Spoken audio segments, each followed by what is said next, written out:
ನಮಸ್ಕಾರ. ಕರ್ನಾಟಕ ಈ ದಿನಗೆ ಸ್ವಾಗತ. ನಾನು ಲತಾ ಧರ್ಮರಾಜ್. ಈಗ ಹೆಡ್ಲೈನ್ಸ್. ಸೋಮವಾರದಿಂದ ಬೆಳಗಾವಿಯಲ್ಲಿ ಅಧಿವೇಶನ ಆರಂಭ. 10 ದಿನಗಳ ಕಲಾಪಕ್ಕೆ 21 ಕೋಟಿ ಖರ್ಚು, 6,000 ಪೊಲೀಸರಿಂದ ಭದ್ರತೆ.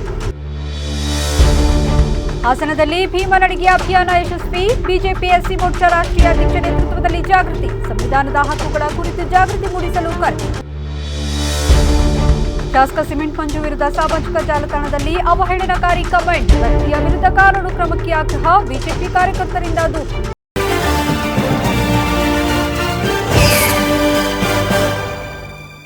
ಸೋಮವಾರದಿಂದ ಚಳಿಗಾಲದ ಅಧಿವೇಶನ ಬೆಳಗಾವಿಯಲ್ಲಿ ಆರಂಭಗೊಳ್ಳಲಿದ್ದು ಒಟ್ಟು 10 ದಿನಗಳ ಕಾಲ ಅಧಿವೇಶನ ನಡೆಯಲಿದೆ.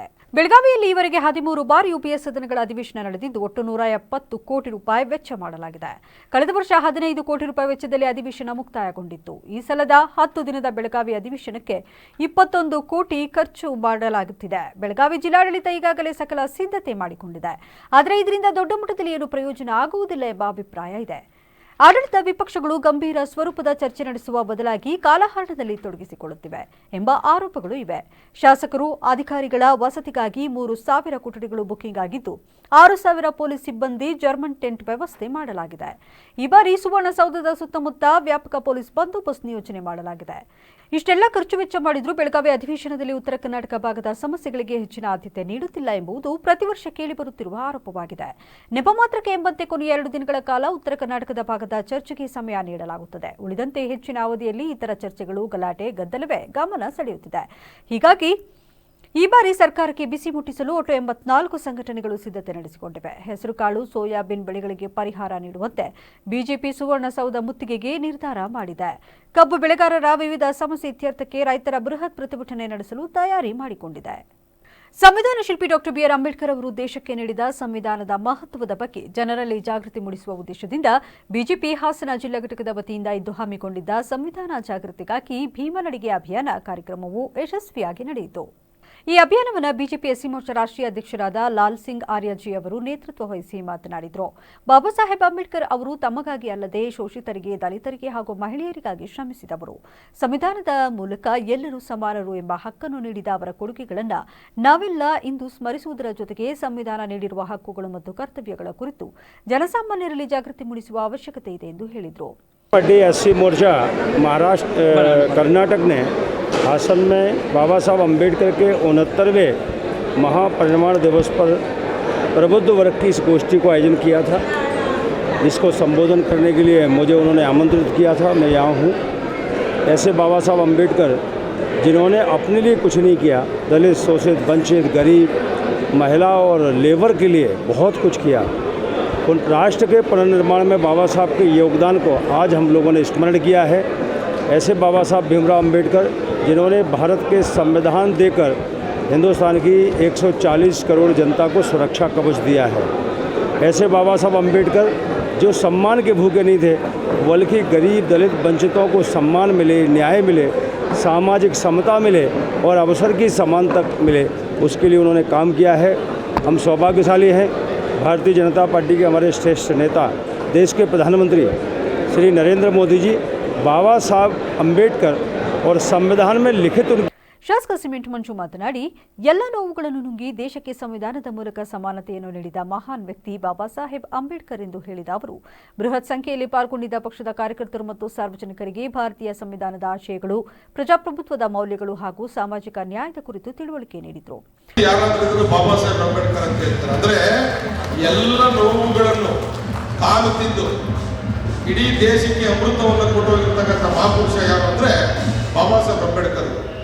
ಬಾಬಾ ಸಾಹೇಬ್ ಅಂಬೇಡ್ಕರ್ ಅವರು ತನಗೆ ಕೊಟ್ಟಿರ್ತಕ್ಕಂಥ ಕಾನೂನು ಸಚಿವರನ್ನ ತ್ಯಾಗ ಮಾಡಿ ಹೊರಗಡೆ ಬರ್ತಾರೆ. ತ್ಯಾಗ ಅಂದ್ರೆ ರೆಸಿಗ್ನೇಷನ್ ಬರೆದು ಬಿಸಾಕ್ ಬರ್ತಾರೆ. ಯಾಕೆ ಬರ್ತಾರೆ ಅಂತ ಏನಾದ್ರು ಗೊತ್ತಿದೆಯಾ ನಿಮಗೆ? ಬಾಬಾ ಸಾಹೇಬ್ ಅಂಬೇಡ್ಕರ್ ಅವರು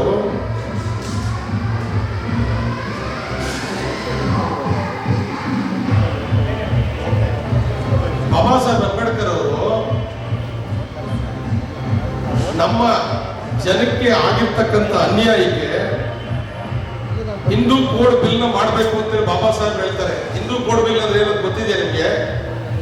ಮಹಿಳೆಯರಿಗೆ ಆಸ್ತಿಯಲ್ಲಿ ಸಮಾನ ಹಕ್ಕುಗಳನ್ನ ಕೊಡಬೇಕು, ಪುರುಷರಿಗೆ ಎಷ್ಟು ಹಕ್ಕಿದೆ ಅಷ್ಟೇ ಹಕ್ಕುಗಳನ್ನ ಕೊಡಬೇಕು, ಮಹಿಳೆಯರು ಒಂದ್ಸತಿ ವಿಧವೆ ಆದ್ಮೇಲೆ ಬೇರೆ ಬೇರೆ ಏನಾರು ಇತ್ತಲ್ಲ, ಆ ರೀತಿ ತಾನು. ಈ ವೇಳೆ ಜಿಲ್ಲಾ ಪ್ರಧಾನ ಕಾರ್ಯದರ್ಶಿಗಳಾದ ನೇಮಂಡ ಮಂಜು, ಜಿಲ್ಲಾ ಎಸ್ಸಿ ಮೋರ್ಚಾ ಅಧ್ಯಕ್ಷ ನಿರ್ದೇಶ್ ನಾಗೇಂದ್ರ ಸೇರಿದಂತೆ ಇತರರು ಹಾಜರಿದ್ದರು. ಸಕಲೇಶಪುರ ಆಲೂರು ಕಟ್ಟಾಯ ವಿಧಾನಸಭಾ ಕ್ಷೇತ್ರದ ಶಾಸಕ ಸಿಮೆಂಟ್ ಮಂಜು ಅವರ ವಿರುದ್ಧ ಸಾಮಾಜಿಕ ಜಾಲತಾಣದಲ್ಲಿ ಅವಹೇಳನಕಾರಿ ಕಮೆಂಟ್ ಮಾಡಿದ ವ್ಯಕ್ತಿಯ ವಿರುದ್ಧ ಕಾನೂನು ಕ್ರಮ ಕೈಗೊಳ್ಳಲು ಬಿಜೆಪಿ ಕಾರ್ಯಕರ್ತರು ನಗರ ಠಾಣೆಯಲ್ಲಿ ದೂರು ಸಲ್ಲಿಸಿದ್ದಾರೆ. ಹಾಸನದಲ್ಲಿ ನಡೆದ ಸರ್ಕಾರಿ ಕಾರ್ಯಕ್ರಮದಲ್ಲಿ ಶಾಸಕರು ಮಾತನಾಡಿದರ ಒಂದು ಭಾಗವನ್ನು ಫೇಸ್ಬುಕ್ ಪುಟದಲ್ಲಿ ಪ್ರಕಟಿಸಲಾಗಿತ್ತು. ಈ ಪೋಸ್ಟ್ನಲ್ಲಿ ವಸಂತ್ ಕುಮಾರ್ ಎಂಬ ಹೆಸರಿನ ಫೇಸ್ಬುಕ್ ಖಾತೆಯುಳ್ಳ ವ್ಯಕ್ತಿಯೊಬ್ಬರು ಶಾಸಕರ ಬಗ್ಗೆ ಅವಹೇಳನಕಾರಿ ಕಮೆಂಟ್ ಮಾಡಿದ್ದು ಗಮನಕ್ಕೆ ಬಂದಿದೆ. ಬಾಳುಪೇಟೆ ಬಿಜೆಪಿ ಶಕ್ತಿ ಕೇಂದ್ರದ ಅಧ್ಯಕ್ಷ ಎಂಎಸ್ ಶಿವಕುಮಾರ್ ಅವರು ದೂರು ಸಲ್ಲಿಸಿದ್ದು, ಈ ರೀತಿಯ ಕಮೆಂಟ್ ಶಾಸಕರ ಘನತೆ ಮತ್ತು ಕ್ಷೇತ್ರದ ಜನತೆಯ ಭಾವನೆಗೆ ನೋವುಂಟು ಮಾಡಿದೆ ಎಂದು ತಿಳಿಸಿದ್ದಾರೆ. ಕಾಮೆಂಟ್ ಮಾಡಿದವರನ್ನ ಪತ್ತೆ ಮಾಡಿ ಬಂಧಿಸಿ ಸೂಕ್ತ ಕ್ರಮ ಕೈಗೊಳ್ಳಬೇಕೆಂದು ಮನವಿ ಮಾಡಿದ್ದಾರೆ. ಸಕಲೇಶಪುರ ಆಲೂರು ಕಟ್ಟಾಯ ವಿಧಾನಸಭಾ ಕ್ಷೇತ್ರದ ಶಾಸಕರಾದ ಸಿಮೆಂಟ್ ಮಂಜಣ್ಣವರು ಸಾಮಾನ್ಯ ಜನರ ಜೊತೆ ಹಗಲಿರುಳಿನಲ್ಲದೆ ದಿನದ 16 ರಿಂದ 18 ಗಂಟೆಗಳ ಕಾಲ ಜನಸಾಮಾನ್ಯರ ಜೊತೆ ಓಡಾಟ ಮಾಡ್ತಿರುವಂಥ ಶಾಸಕರು. ಇಂಥ ಶಾಸಕರು ಇವತ್ತೊಂದು ಹಾಸನಲ್ಲಿ ನಡೆದಂಥ CM ಕಾರ್ಯಕ್ರಮದಲ್ಲಿ ಒಂದು ಭಾಷಣ ಮಾಡಿದಂಥ ತುಣುಕನ್ನು ಹಾಸನ್ ನ್ಯೂಸ್ ಪೇಜ್ನಲ್ಲಿ ಹಾಕ್ಕೊಂಡಿರ್ತಾರೆ. ಆ ಪೇಜ್ ಲೈವಲ್ಲಿ ಬಂದಾಗ ಕೆಳಗಡೆ ಕಮೆಂಟ್ಸ್ ಮಾಡುವಂಥ ಯಾರೋ ಒಬ್ಬ ವಸಂತ್ ಕುಮಾರ್ ಅನ್ನೋ ವ್ಯಕ್ತಿ ಬ್ಯಾಡ್ ಕಮೆಂಟ್ ಮಾಡಿರೋದ್ರಿಂದ ಅವನ ವಿರುದ್ಧ ನಾವು ಇವತ್ತು ಸ್ಟೇಷನ್ನಲ್ಲಿ ಕೇಸ್ನ ದಾಖಲೆ ಮಾಡಬೇಕು ಅಂತ ಹೇಳಿ ಕೇಸ್ನ ದಾಖಲೆ ಮಾಡಿಸಿರ್ತೇವೆ. ಅವನ ವಿರುದ್ಧ ಕೂಡಲೇ ಅವನನ್ನು ಬಂಧಿಸಿ ಶಿಕ್ಷೆಗೆ ಸೂಕ್ತ ಕಠಿಣ ಕ್ರಮ ವಹಿಸಬೇಕು ಅಂತ ಈ ಮೂಲಕ ಕೇಳ್ಕೊಳ್ತಾ ಇದ್ದೀವಿ. ಇವತ್ತೇನು ಹಾಸನದಲ್ಲಿ CM ಹಾಗೂ ಉಪಮುಖ್ಯಮಂತ್ರಿಗಳು ಬಂದಿದ್ದ ಕಾರ್ಯಕ್ರಮಕ್ಕೆ ನಮ್ಮ ಸ್ಥಳೀಯ ಶಾಸಕರಾದ ಸಿಮೆಂಟ್ ಮಂಜಣ್ಣವರು ಹೋಗಿರ್ತಾರೆ. ಹೋಗಿದ್ದು ಆ ಕಾರ್ಯಕ್ರಮದಲ್ಲಿ ಭಾಷಣ ಮಾಡೋ ಒಂದು ತುಣುಕನ್ನು ಹಾಸನ್ ನ್ಯೂಸ್ ಅನ್ನೋ ಪೇಜಲ್ಲಿ ಅದನ್ನು ಫೇಸ್ಬುಕ್ ಲೈವಲ್ಲಿ ಹಾಕಿರ್ತಾರೆ. ಅದಕ್ಕೆ ಅವನು ಯಾರೋ ವಸಂತ್ ಕುಮಾರ್ ಅನ್ನೋನು ಒಂದು ಅವಹೇಳನಕಾರಿಯಾಗಿ ಸಿಮೆಂಟ್ ಮಂಜು ಅವರಿಗೆ ಕೆಟ್ಟದಾಗಿ ಒಂದು ಕಾಮೆಂಟ್ ಮಾಡಿರ್ತಾನೆ. ಅವನೇನು ಆ ಕಾಮೆಂಟ್ ಮಾಡಿದ್ದಾನೆ ಅವನನ್ನು ತಕ್ಷಣವೇ ಬಂಧಿಸಿ ಅವನಿಗೆ ಕಾನೂನು ಕ್ರಮ ಜರುಗಿಸಬೇಕು ಅಂತ ಈ ಮೂಲಕ ನಾವು ಪೊಲೀಸರಲ್ಲಿ ಮನವಿ ಮಾಡ್ಕೊಳ್ತಾ ಇದ್ದೀವಿ. ಬರಹಗಾರರ ಸಂಘ ಜಿಲ್ಲಾ ಘಟಕ ಹಾಸನ, ಬುದಿಯ ವರದಿ ಪತ್ರಿಕೆ, ಸಾಹಿತ್ಯ ಬಳಗ ಹಾಸನ, ಕುವೆಂಪು ಕಲಾ ಮಹಿಳಾ ಸಂಘ ಸೇರಿದಂತೆ ಇತರೆ ಸಂಘ ಸಂಸ್ಥೆಗಳ ಸಹಯೋಗದಲ್ಲಿ ಇಂದು ನಗರದ ಜಿಲ್ಲಾ ಕನ್ನಡ ಸಾಹಿತ್ಯ ಪರಿಷತ್ ಭವನದಲ್ಲಿ ವಿಮರ್ಶೆಯಲ್ಲಿ ಸ್ತ್ರೀ ಸಾಹಿತ್ಯಕ್ಕೆ ಅನ್ಯಾಯ ಕುರಿತು ವಿಚಾರಗೋಷ್ಠಿ, ಸಂವಾದ ಹಾಗೂ ಸ್ತ್ರೀ ಸಂವೇದನಾ ಕವಿಗೋಷ್ಠಿ ಕಾರ್ಯಕ್ರಮವನ್ನು ಹಮ್ಮಿಕೊಳ್ಳಲಾಗಿತ್ತು. ಹಂಪಿ ವಿಶ್ವವಿದ್ಯಾನಿಲಯದ ನಿವೃತ್ತ ಉಪಕುಲಪತಿ ಡಾಕ್ಟರ್ ಮಲ್ಲಿಕಾ ಖಂಟೆ ಅವರು ಕಾರ್ಯಕ್ರಮವನ್ನು ಉದ್ಘಾಟಿಸಿ ಮಾತನಾಡಿ, ವಿಮರ್ಶಾ ಕ್ಷೇತ್ರವು ಮತ್ತಷ್ಟು ಅಂತರ್ಗತ ಮತ್ತು ಸಮಾನವಾಗಿರಬೇಕು ಎಂದು ಪ್ರತಿಪಾದಿಸಿದರು.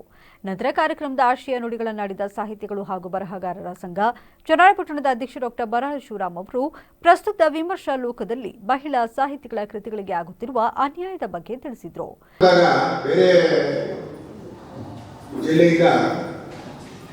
ಸುಮಾರು ಒಂದು ಸಣ್ಣ ಪಟ್ಟಣ ಚರಾಪುರದಲ್ಲಿ 8 ಸುಧಾ ಬರ್ತಾ ಇದೆ.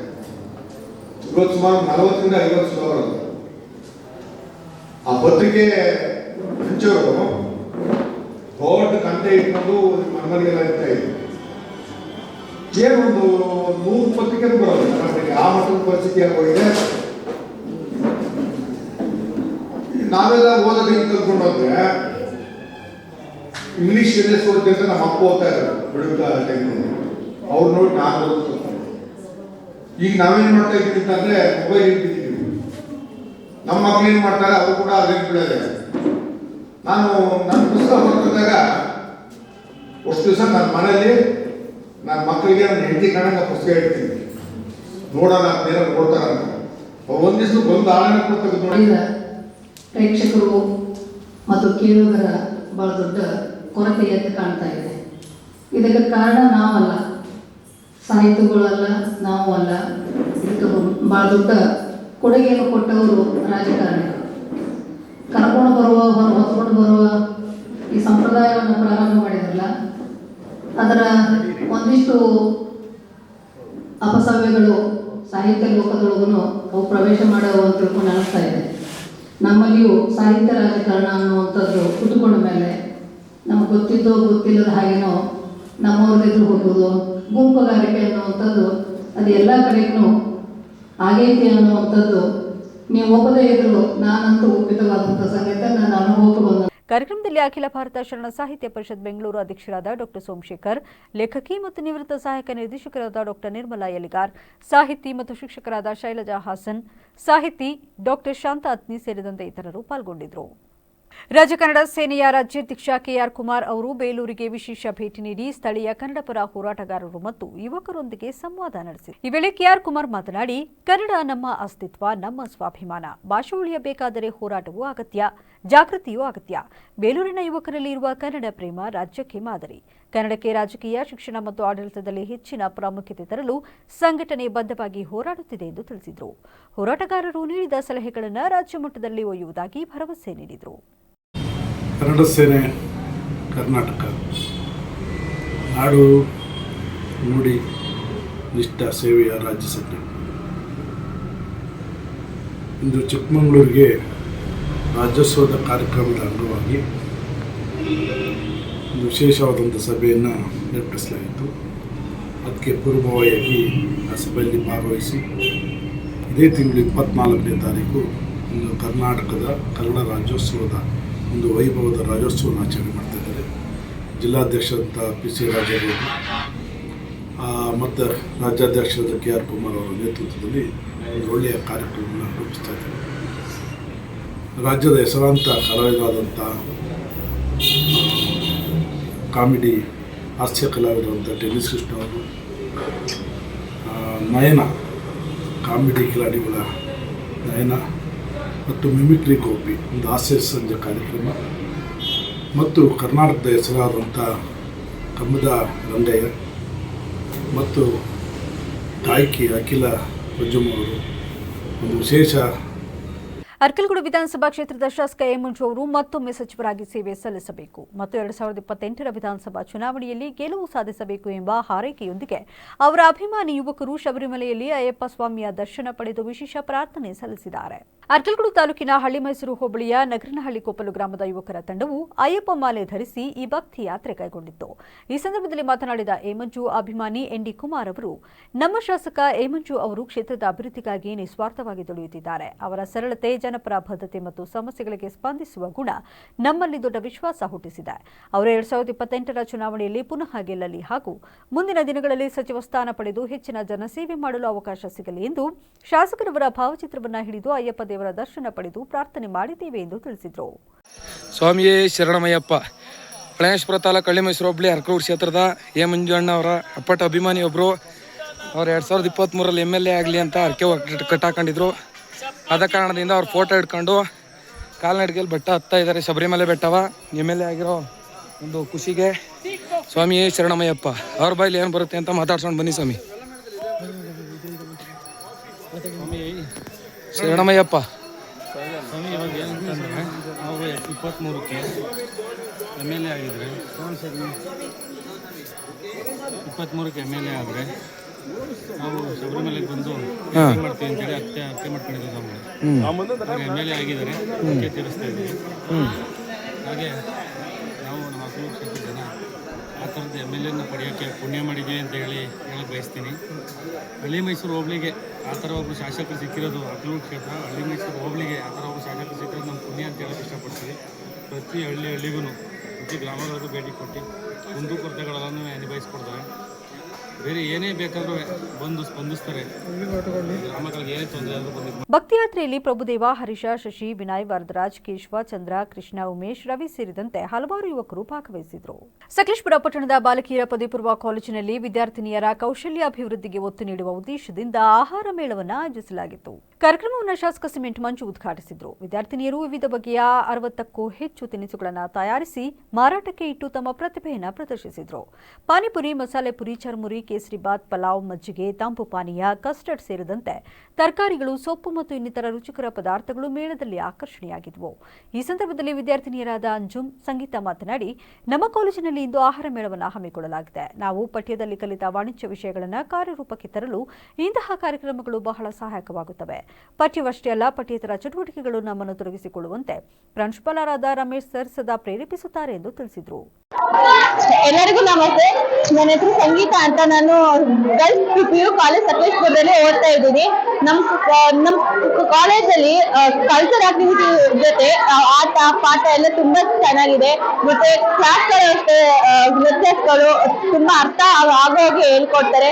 ಮತ್ತೆ ಇವತ್ತು ಅಷ್ಟೇ ನಮ್ಮ ಕಾಲೇಜಲ್ಲಿ ಆಹಾರ ಮೇಳ ಉಂಟು. ಎಲ್ಲರೂ ನಾನಾ ಪ್ರಕಾರದ ತಿಂಡಿಗಳನ್ನೆಲ್ಲ ಮಾಡಿದರೆ ತುಂಬಾ ಖುಷಿ ಆಗ್ತಾ ಉಂಟು. ನಾನು ಅಷ್ಟೇ ಪಲಾವ್, ಪಿಕ್ಚರ್ಸ್ ಮತ್ತೆ ಕೋಲ್ಗಪ್ಪ ಎಲ್ಲ ಮಾಡಿದ್ದಾರೆ. ಮತ್ತೆ ನಾವೆಷ್ಟು ಇನ್ವೆಸ್ಟ್ ಆಗ್ತೀವೋ ಅದು. ನಮಸ್ತೆ. ಇವತ್ತು ನಮ್ಮ ಕಾಲೇಜಲ್ಲಿ ಆಹಾರ ಮೇಳವನ್ನು ಮಾಡುತ್ತಾರೆ. ಈ ಕಾಲೇಜಲ್ಲಿ ನಮಗೆ ವ್ಯಾಪಾರ ಏನ್ ಮಾಡೋದು, ಮಾರ್ಕೆಟಿಂಗ್ ಬಗ್ಗೆ ಎಲ್ಲ ಹೇಳ್ಕೊಡ್ತಾರೆ ತುಂಬಾ ಚೆನ್ನಾಗಿ. ಇವಾಗ ಎಲ್ಲ ನೋಡ್ಬೋದು ನೀವು ಇಲ್ಲಿ ಗೋಲ್ಗಪ್ಪ ಅಂತ ಅಡ್ಡಂತೆಲ್ಲ ರೆಡಿ ಮಾಡ್ತಿದ್ದಾರೆ. ಇವತ್ತು ನಾನು ಪಾರ್ಟಿಸಿಪೇಟ್ ಆಗಿದ್ದೆ. ನಾನು ಈ ಕಾಲೇಜಲ್ಲೇ ಓದ್ತಿರೋದು. ತುಂಬಾ ಖುಷಿ ಆಗ್ತಿದೆ. ನನ್ನ ಫ್ರೆಂಡ್ಸ್ ಏನೇನೋ ಮಾಡ್ಕೊಂಡು ಬಂದಿದ್ದಾರೆ. ಒಬ್ರು ಗೋಲ್ಗಪ್ಪ ಅಂದ್ರೆ, ಒಬ್ರು ಇದು ಚರ್ಮುರಿ ಮಾಡಿದ್ದಾರೆ, ಇನ್ನೊಬ್ರು ಕಸ್ಟರ್ಡ್ ಮಾಡಿದ್ದಾರೆ, ಇನ್ನು ಜ್ಯೂಸ್ ಮಾಡಿದ್ದಾರೆ, ಆಮ್ಲ ಜ್ಯೂಸ್ ಅಂದ್ರೆ ಸಪ್ಪೆಲ್ಲ ಮಾಡ್ತಿದ್ದಾರೆ. ತುಂಬಾ ಚೆನ್ನಾಗಿದೆ. ನಿಮ್ಮ ಮಕ್ಕಳಿಗೂ ರಾಜ್ಯದ ಬಿಜೆಪಿ ಸಂಸದರು ಕೇಂದ್ರದಿಂದ ರಾಜ್ಯಕ್ಕೆ ಆಗುತ್ತಿರುವ ಅನ್ಯಾಯದ ಬಗ್ಗೆ ಮಾತನಾಡುತ್ತಿಲ್ಲ ಎಂದು ಸಚಿವ ಪ್ರಿಯಾಂಕ್ ಖರ್ಗೆ ವಾಗ್ದಾಳಿ ನಡೆಸಿದರು. ಕಲಬುರಗಿಯಲ್ಲಿ ಸುದ್ದಿಗೋಷ್ಠಿ ನಡೆಸಿ ಮಾತನಾಡಿದ ಅವರು, ಜೆಜೆಎಂ ಮತ್ತು ಕೇಂದ್ರದ ಅನುದಾನ ಕುರಿತು ಬಿಜೆಪಿ ಸಂಸದರು ಪ್ರಶ್ನಿಸುತ್ತಿಲ್ಲ. ಕೇಂದ್ರದ ಹಣಕಾಸು ಸಚಿವೆ ನಿರ್ಮಲಾ ಸೀತಾರಾಮನ್ ಅವರು ರಾಜ್ಯಕ್ಕೆ ನಯಾ ಪೈಸೆ ಸಹ ನೀಡಿಲ್ಲ. ರಾಜ್ಯದ ಮತ ಪಡೆದು ಆಯ್ಕೆಯಾಗಿರುವ ಸಂಸದರು ಅದರ ಋಣ ತೀರಿಸಬೇಕು ಎಂದು ಆಗ್ರಹಿಸಿದರು. ಇನ್ನು ಡಿಕೆ ಸಹೋದರರಿಗೆ ಬಂದಿರುವ ನೋಟಿಸ್ ಕುರಿತು ಮಾತನಾಡಿದ ಅವರು, ಇವು ರಾಜಕೀಯ ಪ್ರೇರಿತವಾಗಿ ಹೆದರಿಸುವ ತಂತ್ರಗಳಾಗಿವೆ. ಆರ್ಥಿಕ ಸಂಕಷ್ಟ ಬಂದಾಗ ಇಂತಹ ತಂತ್ರಗಳನ್ನು ಬಳಸಲಾಗುತ್ತಿದೆ ಎಂದು ಟೀಕಿಸಿದರು. ಆರ್ಎಸ್ಎಸ್ ಮೇಲೆಯೂ ಏಕೆ ತನಿಖೆ ಇಲ್ಲ, ಅವರಿಗೆ ಹಣ ಎಲ್ಲಿಂದ ಬರುತ್ತದೆ ಎಂದು ಪ್ರಶ್ನಿಸಿದರು. 13,000 ಕೋಟಿ ಪೆಂಡಿಂಗ್ ಇದೆ ಕೇಂದ್ರ ಸರ್ಕಾರದಿಂದ.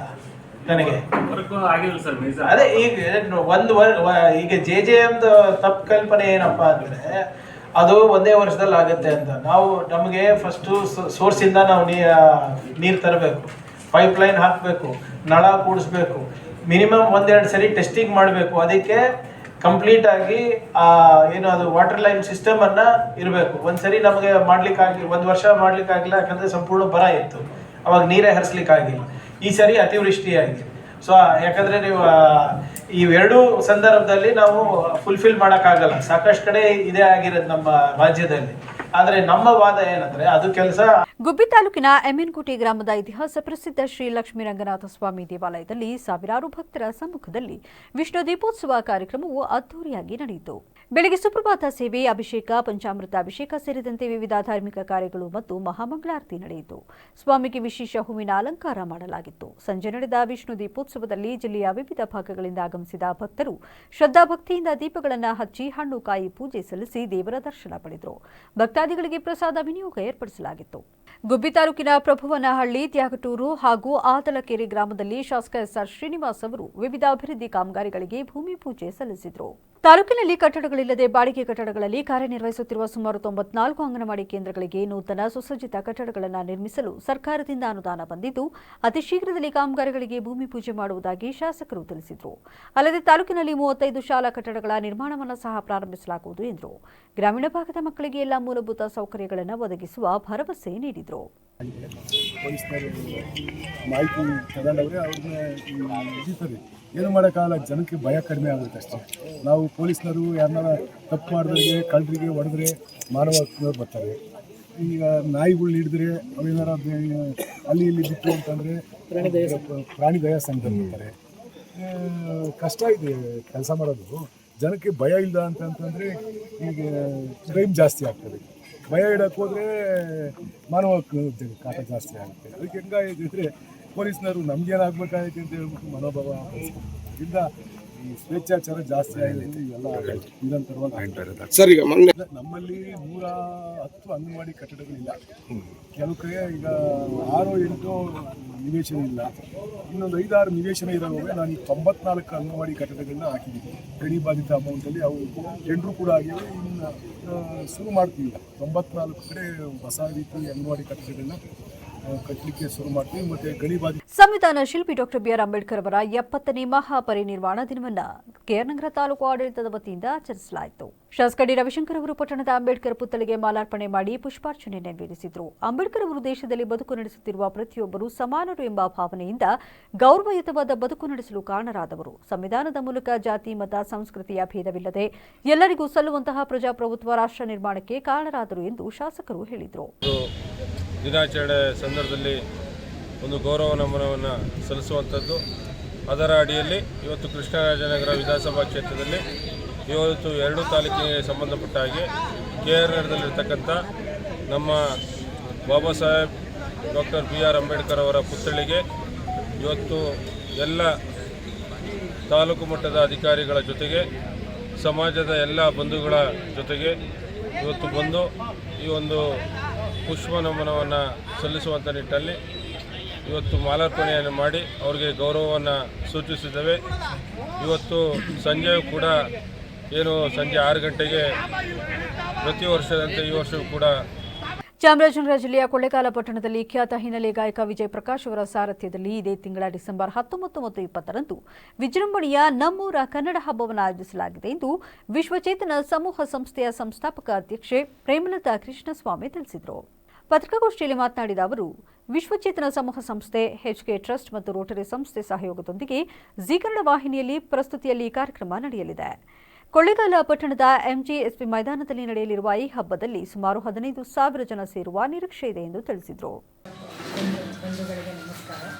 19ನೇ ತಾರೀಕು ನಮ್ಮ ಎಚ್ಕೆ ಮೆಮೋರಿಯಲ್ ಟ್ರಸ್ಟ್ ಹಾಗೂ ರೋಟರಿ ಮಿಟ್ಟೌನು, ರೋಟರಿ ಕ್ಲಬ್ಬು, ಹಾಗೆ ಲಯನ್ಸ್ ಕ್ಲಬ್ಬು, ಹಾಗೆ ವಿವಿಧ ಸಂಘ ಸಂಸ್ಥೆಗಳ ಮುಖಾಂತರ ನಾವು ಎಲ್ಲರ ಸಹಯೋಗದೊಂದಿಗೆ ನಾವು ಒಂದು ಮತ್ತು ಅದಕ್ಕೆ ಪಾರ್ಟ್ನರ್ ಆಗಿ ಬರೋದು ಟಿವಿ ಜಿ ಕನ್ನಡದವರು. ಇವರೆಲ್ಲರ ಸಹಯೋಗದೊಂದಿಗೆ ನಮ್ಮೂರ ಕನ್ನಡ ಹಬ್ಬ ಅನ್ನೋ ಒಂದು ಸಾಂಸ್ಕೃತಿಕ ಹಬ್ಬವನ್ನು ಮಾಡಲಿಕ್ಕೆ ನಮ್ಮ ಎಚ್ಕೆ ಟ್ರಸ್ಟು ತಯಾರಾಗಿದೆ. ಅದ್ರ ಜೊತೆಗೆ ಆರಕ್ಷಕರಿಗೆ ನಮನ ಹಾಗೂ ವಿಜಯ ಗಾಯನ ಅಂತ ಒಂದು ಇದನ್ನು ಹಮ್ಮಿಕೊಂಡಿದ್ದೀವಿ ನಾವು. ಅದು MGS ಮೈದಾನದಲ್ಲಿ ದಿನಾಂಕ 19/12/25ನೇ ತಾರೀಕು ಹಾಗೂ ಫಸ್ಟ್ ದಿನ ಕಾರ್ಯಕ್ರಮ 19/12/25 ಕಾರ್ಯಕ್ರಮ ನಮ್ಮೂರ ಕನ್ನಡ ಒಂದು ಕಾನ್ಸೆಪ್ಟಿಂದ ಶುರು ಆಗ್ತಾ ಇದೆ. ಭಟ್ಕಳದ ಬಸ್ತಿಮಕ್ಕಿಯಲ್ಲಿರುವ ಶ್ರೀ ರಾಘವೇಶ್ವರರ ಹವ್ಯಕ ಸಭಾ ಭವನದಲ್ಲಿ ನಡೆಯುತ್ತಿರುವ ಮಧ್ಯವರ್ಜನ ಶಿಬಿರದ ಮುಕ್ತಾಯ ಸಮಾರಂಭ ಹಾಗೂ ಕುಟುಂಬ ಮಿಲನ ಕಾರ್ಯಕ್ರಮವು ಡಿಸೆಂಬರ್ 9ರಂದು ನಡೆಯಲಿದೆ ಎಂದು ಶ್ರೀ ಧರ್ಮಸ್ಥಳ ಗ್ರಾಮಾಭಿವೃದ್ಧಿ ಯೋಜನೆಯ ಯೋಜನಾಧಿಕಾರಿ ಮಹೇಶ್ ಎಂಡಿ ತಿಳಿಸಿದರು. ಈ ಬಗ್ಗೆ ಮಾಹಿತಿ ನೀಡಿದ ಅವರು, ಕಾರ್ಯಕ್ರಮದಲ್ಲಿ ಧರ್ಮಸ್ಥಳದ ಧರ್ಮಾಧಿಕಾರಿ ಡಾಕ್ಟರ್ ಡಿ ವೀರೇಂದ್ರ ಹೆಗಡೆ ಅವರು ದಿವ್ಯ ಸಾನ್ನಿಧ್ಯ ವಹಿಸಿ ಆಶೀರ್ವಚನ ನೀಡಲಿದ್ದಾರೆ. ಮೀನುಗಾರಿಕೆ, ಬಂದರು ಮತ್ತು ಒಳನಾಡು ಜಲಸಾರಿಗೆ ಸಚಿವ ಬಂಕಾಳ ವೈದ್ಯ ಉಪಸ್ಥಿತರಿರಲಿದ್ದಾರೆ. ಈ ಶಿಬಿರದಲ್ಲಿ 100ಕ್ಕೂ ಹೆಚ್ಚು ಶಿಬಿರಾರ್ಥಿಗಳು ಭಾಗವಹಿಸಿದ್ದು ಸಮಾರೋಪ ಸಮಾರಂಭದಲ್ಲಿ ಸುಮಾರು 20,000 ಜನರು ಸೇರುವ ನಿರೀಕ್ಷೆ ಇದೆ ಎಂದು ತಿಳಿಸಿದರು. ಹೋಗಿ ಅವರಲ್ಲಿ ವಿನಂತಿ ಮಾಡಿಕೊಂಡಾಗ ಮತ್ತು ನಮ್ಮ ಜಿಲ್ಲೆ ಬಗ್ಗೆ ಅವರಿಗೆ ಅಪಾರವಾದ ಪ್ರೀತಿ ಇರುವ ಕಾರಣ ಅವರು ಸ್ವಲ್ಪ ಈಗ ದೈಹಿಕವಾಗಿ ವಯಸ್ಸಾದರೂ ಕೂಡ ನಾನು ಇಲ್ಲ ಬರ್ತೇನೆ ಅಂತ ಹೇಳಿ ನಮಗೆ ತಾರೀಖನ್ನು ಕೊಟ್ಟು 12 ಕಾಲಿಗೆ ಅವರು ಮುರುಡೇಶ್ವರಕ್ಕೆ ನಮ್ಮ ಬಸ್ತಿಮಕ್ಕಿಗೆ ಬರ್ತಾರೆ. ಅಲ್ಲಿ ಸಭಾ ಕಾರ್ಯಕ್ರಮ ಮುಗಿಸಿ ಮುಂದೆ ಧಾರವಾಡ ಹೋಗೋರಿದ್ದಾರೆ. ಅವರ ಒಂದು ಆಗಮನ ಇವತ್ತಿಡೀ ನಮ್ಮ ಜಿಲ್ಲೆಯಲ್ಲಿ ಒಂಥರ ಸಂಚಲನ ಮೂಡಿಸಿದೆ ಅಂತ ಹೇಳಿದ್ರು ತಪ್ಪಾಗ್ಲಿಕ್ಕಿಲ್ಲ. 10 ಆಗ್ಬೋದು, 15 ಆಗ್ಬೋದು, 20,000 ಜನನೂ ಆಗ್ಬೋದು. ನಮಗೆ ಅದೇ ಕಷ್ಟ ಆಗಿದೆ. ಈಗ ನಮಗೆ ನಿರೀಕ್ಷೆ ಹೇಗೆ ಅಂತೇಳಿ ಗೊತ್ತಾಗ್ತಾ ಇಲ್ಲ. ಈಗ ಎಲ್ಲ ಕಡೆ ಹೆಗ್ಡೆಯವ್ರು ಬರ್ತಾರೆ ಅನ್ನೋದು ಒಂಥರ ವಿದ್ಯುತ್ ಸಂಚಾರ ಆದಾಗ ಆಗಿದೆ. ಬರಲಿ, ಅವ್ರದ್ದು ಭಾಳ ವರ್ಷ ಆಯ್ತು ಅವರು ಇಲ್ಲಿ ಬರದೆ, ಅಂದರೆ ಬರ್ತಾ ಇದ್ದಾರೆ, ಅಲ್ಲಲ್ಲಿ ಬಂದಿದ್ದಾರೆ. ಆದರೆ ಒಂದು ಪಬ್ಲಿಕ್ ಸಭೆಗೆ ಬರದೆ ಭಾಳ ವರ್ಷ ಆಗಿತ್ತು. ಇದಕ್ಕೆ ನಮಗೆ ನಮ್ಮ ಮಂತ್ರಿಗಳು ಕೂಡ ಎಲ್ಲ ರೀತಿಯ ಸಹಕಾರ ಮಾಡಿದ್ದಾರೆ. ಮತ್ತು ಇಲ್ಲಿಯ ವಸತಿ ಖಾತೆ ಸಚಿವ ಜಮೀರ್ ಅಹ್ಮದ್ ಖಾನ್ ಅವರ ಪುತ್ರ ನಟ ಜಹೀದ್ ಖಾನ್ ಅಭಿಯಾನದ ಕಲ್ಟ್ ಚಲನಚಿತ್ರ ತಂಡವು ಭಾನುವಾರ ಕೊಪ್ಪಳಕ್ಕೆ ಆಗಮಿಸಿ ಸಾಹಿತ್ಯ ಭವನದಲ್ಲಿ ಅಭಿಮಾನಿಗಳಿಂದ ಸನ್ಮಾನ ಸ್ವೀಕರಿಸಿತು. ಈ ಸಂದರ್ಭದಲ್ಲಿ ಮಾತನಾಡಿದ ನಟ ಜಹೀದ್ ಖಾನ್, ತಮ್ಮ 2ನೇ ಚಿತ್ರವಾದ ಕಲ್ಟ್ ಬರುವ ಜನವರಿ 23ರಂದು ರಾಜ್ಯಾದ್ಯಂತ ತೆರೆಗೆ ಬರಲಿದೆ. ಇದು ಯುವಕ ಯುವತಿಯರು ಮೋಸ ಹೋಗುವ ಸಂದೇಶವನ್ನು ಒಳಗೊಂಡ ಕೌಟುಂಬಿಕ ಹಾಗೂ ಲವ್ ಸ್ಟೋರಿ ಚಿತ್ರವಾಗಿದೆ. ಹಂಪಿ ಸೇರಿದಂತೆ ಹಲವು ಕಡೆ ಚಿತ್ರೀಕರಣ ನಡೆಸಲಾಗಿದ್ದು, ಚಿತ್ರಕ್ಕೆ ಅಭಿಮಾನಿಗಳ ಆಶೀರ್ವಾದ ಕೋರಿದ್ರು.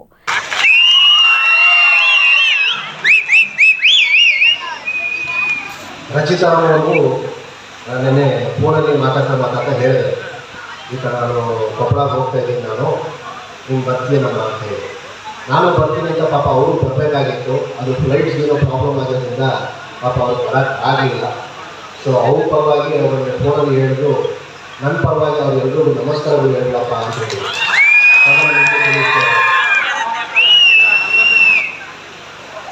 ಜನವರಿ 23ಗೆ ಕೊಪ್ಪಳ ಜನತೆ ಥಿಯೇಟ್ರಲ್ಲಿ ಇದ್ದು ನನ್ನ ಸಿನಿಮಾನ ಯಶಸ್ವಿ ಮಾಡ್ತೀನಿ ಅಂತ ನಾನು ಅಂದ್ಕೊಂಡಿದ್ದೀನಿ. ನೋಡ್ತೀರಲ್ಲಪ್ಪ ಪಿಕ್ಚರ್ ಹೋಗ್ಬಿಟ್ಟು ಹಾಡುಗಳು ಇಷ್ಟ ಆಯ್ತಾ? ನೋಡಿದ್ರ ಮುಂಚೆ ತೋರಿಸೋ ಮುಂಚೆ ಇಷ್ಟ ಆಗಿತ್ತಾ? Thank you so much. ಹಾಗೆ ನಮ್ಮ ಈ ವೇಳೆ ಅಮ್ಜದ್ ಪಟೇಲ್, ಮಂಜುನಾಥ ಗುಂಡಬಾಳ ಸೇರಿದಂತೆ ಇತರರು ಈ ಸಂದರ್ಭದಲ್ಲಿ ಉಪಸ್ಥಿತರಿದ್ದರು. ಜನವರಿ 1ರಿಂದ ಆರಂಭವಾಗುವ ಇತಿಹಾಸ ಪ್ರಸಿದ್ಧ ಚುಂಚನಕಟ್ಟೆ ಜಾನುವಾರು ಜಾತ್ರೆ ಮತ್ತು ಜನವರಿ 16ರ ಶ್ರೀರಾಮ ರಥೋತ್ಸವದ ಯಶಸ್ವಿಗೆ ಅಧಿಕಾರಿಗಳು ಸಾರ್ವಜನಿಕರ ಸಹಕಾರದೊಂದಿಗೆ ಶ್ರಮಿಸುವಂತೆ ಶಾಸಕ ಡಿ ರವಿಶಂಕರ್ ತಾಲೂಕು ಆಡಳಿತಕ್ಕೆ ಸೂಚನೆ ನೀಡಿದರು. ಶನಿವಾರ ಚುಂಚನಕಟ್ಟೆ ಶ್ರೀರಾಮ ದೇವಾಲಯದ ಆವರಣದಲ್ಲಿ ನಡೆದ ಜಾನುವಾರು ಜಾತ್ರೆ ಮತ್ತು ಶ್ರೀರಾಮ ರಥೋತ್ಸವದ ಪೂರ್ವಭಾವಿ ಸಭೆಯ ಅಧ್ಯಕ್ಷತೆ ವಹಿಸಿ ಮಾತನಾಡಿದ ಅವರು, ಜಾತ್ರೆ ಆರಂಭಕ್ಕೂ ಮುನ್ನವೇ ಗ್ರಾಮವನ್ನು ಪೂರ್ಣ ಪ್ರಮಾಣದಲ್ಲಿ ಸ್ವಚ್ಛತೆಗೆ ಆದ್ಯತೆ ನೀಡುವುದರ ಜೊತೆಗೆ ಜಾತ್ರಾ ಮಾಳದಲ್ಲಿ ಸಾರ್ವಜನಿಕರಿಗೆ ಶುದ್ಧ ಕುಡಿಯುವ ನೀರಿನ ವ್ಯವಸ್ಥೆ ಕಲ್ಪಿಸುವಂತೆ ಕುಪ್ಪೆ ಗ್ರಾಮ ಪಂಚಾಯಿತಿಗೆ ಸೂಚಿಸಿದ ಅವರು, ಕೇರಳಗರದಿಂದ ಹೊಸೂರು ತನಕ ರಸ್ತೆಗಳನ್ನು ಅಭಿವೃದ್ಧಿಪಡಿಸುವಂತೆ ಲೋಕೋಪಯೋಗಿ ಇಲಾಖೆಯವರಿಗೆ ತಾಕೀತು ಮಾಡಿದರು. ಇವಾಗ 1:15ಗೆ ಪ್ರಾರಂಭ ಆಗ್ತಾ ಇದೆ. ಕೆಲವು ಸಾವುಗಳಾಗಿತ್ತು, ಬೇರೆ ಬೇರೆ ಒಂದು ಕಾರ್ಯಕ್ರಮ ಇತ್ತು. ಚೆನ್ನಾಗಿ ಮಾಡಬೇಕಾದ್ರೆ ಅದಕ್ಕೆ ಬೇಕಾದಂತ ಸಿದ್ಧತೆಗಳನ್ನ ಎಲ್ಲವನ್ನು ಕೂಡ ಮಾಡಬೇಕಾಗಿದೆ. ಆ ನಿಟ್ಟಿನಲ್ಲಿ ಈ ಒಂದು ಕಾರ್ಯಕ್ರಮ, ಈ ಒಂದು ಸಭೆಯನ್ನ ಕರೆದಿದೆ. ಈ ಸಂದರ್ಭದಲ್ಲಿ ಬ್ಲಾಕ್ ಕಾಂಗ್ರೆಸ್ ಅಧ್ಯಕ್ಷರಾದ ಉದಯಶಂಕರ್, ಎಂಎಸ್ ಮಹದೇವ್, ವಕ್ತಾರ ಸೈಯದ್ ಜಾಬೀರ್, ಕುಪ್ಪೆ ಗ್ರಾಮ ಪಂಚಾಯಿತಿ ಅಧ್ಯಕ್ಷೆ ಶಾರದಮ್ಮ, ಸದಸ್ಯ ಗೌರಮ್ಮ ಸೇರಿದಂತೆ ಇತರರು ಹಾಜರಿದ್ದರು. ಈಗ ಸಂಕ್ಷಿಪ್ತ ಸುದ್ದಿ. ಆರ್ಯವೈಶ್ಯ ಮಂಡಳಿ ವತಿಯಿಂದ 2025ನೇ ಸಾಲಿನ ವಾಸವೀಕರಣ ರಾಜ್ಯೋತ್ಸವ ಪ್ರಶಸ್ತಿಯನ್ನು ಪತ್ರಿಕೋದ್ಯಮ, ಸಾಹಿತ್ಯ, ಸಂಗೀತ, ಚಿತ್ರಕಲೆ ಮತ್ತು ಸಮಾಜ ಸೇವಾ ಕ್ಷೇತ್ರದಲ್ಲಿ ಸಾಧನೆ ಮಾಡಿದ 3 ಮಹನೀಯರಿಗೆ ಪ್ರದಾನ ಮಾಡಲಾಯಿತು. ಆರ್ಯವೈಶ್ಯ ಮಂಡಳಿ ಅಧ್ಯಕ್ಷ ಎಆರ್ ರವಿಕುಮಾರ್ ಅವರು ಸಮಾರಂಭದ ಅಧ್ಯಕ್ಷತೆ ವಹಿಸಿದರು. ಈಗ ಮತ್ತೊಮ್ಮೆ ಹೆಡ್ಲೈನ್ಸ್. ಸೋಮವಾರದಿಂದ ಬೆಳಗಾವಿಯಲ್ಲಿ ಅಧಿವೇಶನ ಆರಂಭ. 10 ದಿನಗಳ ಕಲಾಪಕ್ಕೆ 21 ಕೋಟಿ ಖರ್ಚು, 6,000 ಪೊಲೀಸರಿಂದ ಭದ್ರತೆ. ಹಾಸನದಲ್ಲಿ ಭೀಮನಡಿಗೆ ಅಭಿಯಾನ ಯಶಸ್ವಿ. ಬಿಜೆಪಿ ಎಸ್ಸಿ ಮೋರ್ಚಾ ರಾಷ್ಟ್ರೀಯ ಅಧ್ಯಕ್ಷ ನೇತೃತ್ವದಲ್ಲಿ ಜಾಗೃತಿ. ಸಂವಿಧಾನದ ಹಕ್ಕುಗಳ ಕುರಿತು ಜಾಗೃತಿ ಮೂಡಿಸಲು ಕರೆ. ಶಾಸಕ ಸಿಮೆಂಟ್ ಮಂಜು ವಿರುದ್ಧ ಸಾಮಾಜಿಕ ಜಾಲತಾಣದಲ್ಲಿ ಅವಹೇಳನಕಾರಿ ಕಮೆಂಟ್. ವ್ಯಕ್ತಿಯ ವಿರುದ್ಧ ಕಾನೂನು ಕ್ರಮಕ್ಕೆ ಆಗ್ರಹ. ಬಿಜೆಪಿ ಕಾರ್ಯಕರ್ತರಿಂದ ದೂರು. ಇದಾಗಿತ್ತು ಇಲ್ಲಿವರೆಗಿನ ನ್ಯೂಸ್ ಅಪ್ಡೇಟ್ಸ್. ನಿರಂತರ ಸುದ್ದಿಗಾಗಿ ನೋಡ್ತಾ ಇರಿ ಬಿಬಿಸಿ ನ್ಯೂಸ್. ಇದು ಜನರ ಧ್ವನಿ. ಸತ್ಯದ ಕಡೆ ನಮ್ಮ ನಡೆ.